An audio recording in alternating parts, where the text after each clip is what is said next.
I remember back in the day going to like a Halifax West game.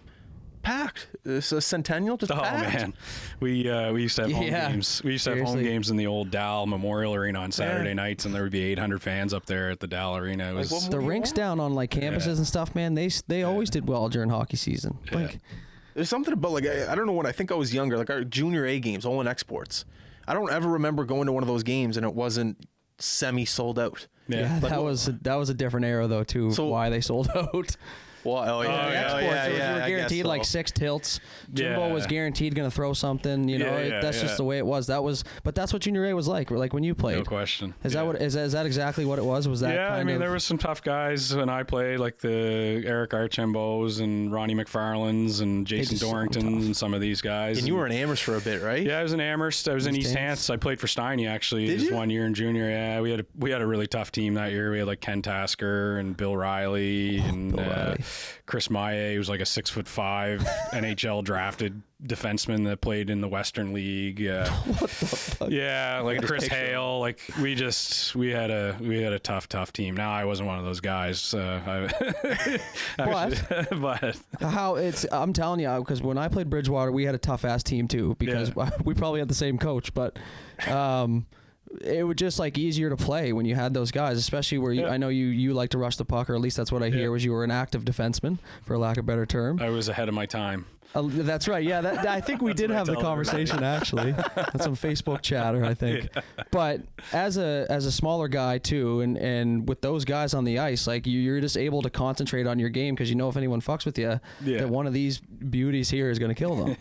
Did you find that helped at all, or were you just kind of whatever anyway? Question. I mean, I was a shit disturber on the ice, so like I was the guy that was starting the fights and somebody else was finishing them. Like, that sounds like this guy right here. That makes sense as to why you guys picked me. I carried a heavy stick for sure. Like Paul Curry coached me there 1 year in junior, and I dropped the gloves. It was my one and only fight with Ray Dalton, and he was hunched over at the time. And after he stood up, he was like 6'4". He beat me to the ground, and then literally after he was done beating me to the ground, he picked me up by the back of my collar and beat me again. And anyway, I came back to the bench, and Paul Curry looks at me and he says, "Yeah, you know, Boyce, like I respect you dropping the gloves, but just word of advice, like." Don't ever drop your stick again. Like if somebody wants to fight you, use your stick. Don't use your fist, dude. I thought you were going to say like he picked me up and said, "Good fight, kid," or something like that. No, he picked me up and beat the shit out of me again. No, we had a line brawl once, and I think he told every defenseman, "Don't come back to the bench with the gloves," and I was the only guy that didn't get on the ice. Oh, Timmy, stay right there. Yeah, we're trying to win some fights here.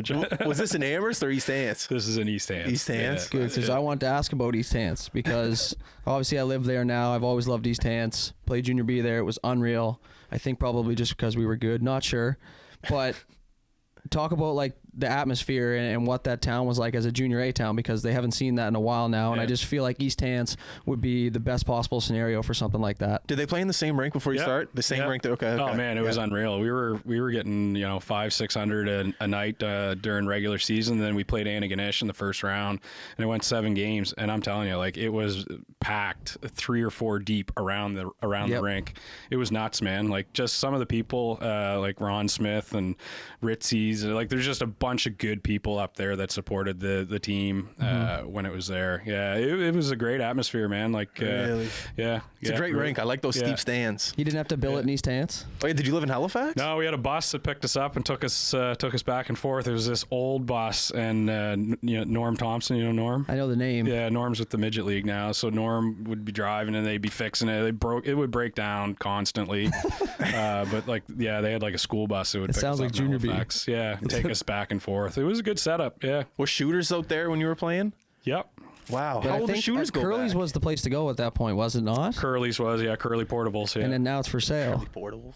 Yeah, so there you go. It? Yeah, they went up for sale a couple of things, but now Shooters took over because they got decent owners. I couldn't imagine playing in a hockey team out there. The sense of community, like before you got here, talking about the sense of community in this little area we're in now, but out there, I never really went out to East Hants until we started this thing, and the amount of support that people support High Button sports, it's crazy. I couldn't imagine supporting a hockey team, especially a junior A team back then. Yeah, they would flourish now.